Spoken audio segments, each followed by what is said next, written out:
I was in court when the judge gave my dad 5 years for beating my stepdad to a pulp. That was the day I decided to stop telling the truth. My mom cried the whole drive home while my stepdad stroked her face. I'm going to stay with my friend Tilly for a few days, she said through tears. My stepdad smirked as I dug my nails into her arm. Please don't leave me alone with him. Mom slapped me. Your father filled your head with lies. Brandon's been nothing but good to us.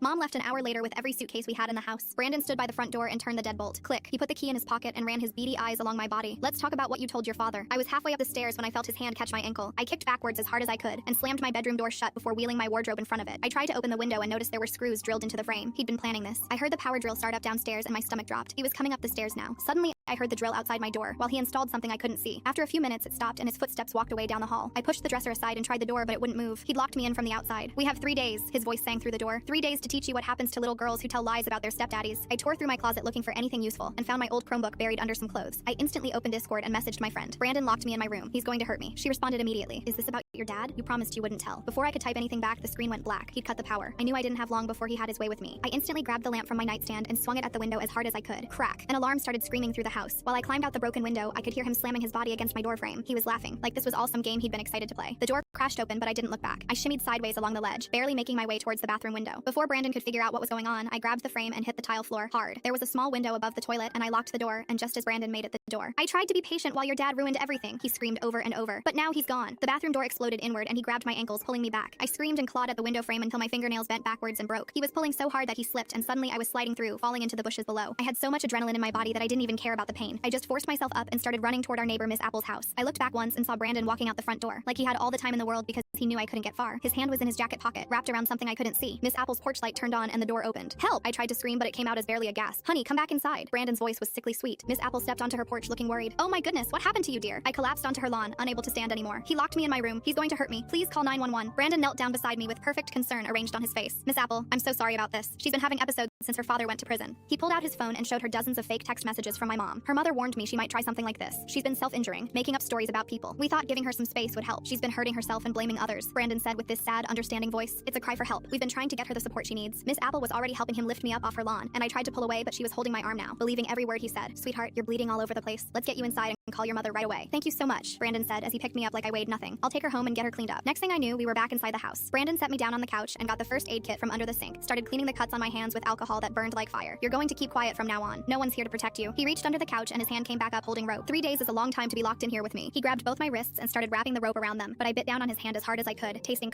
copper and blood. Full story on channel linked below.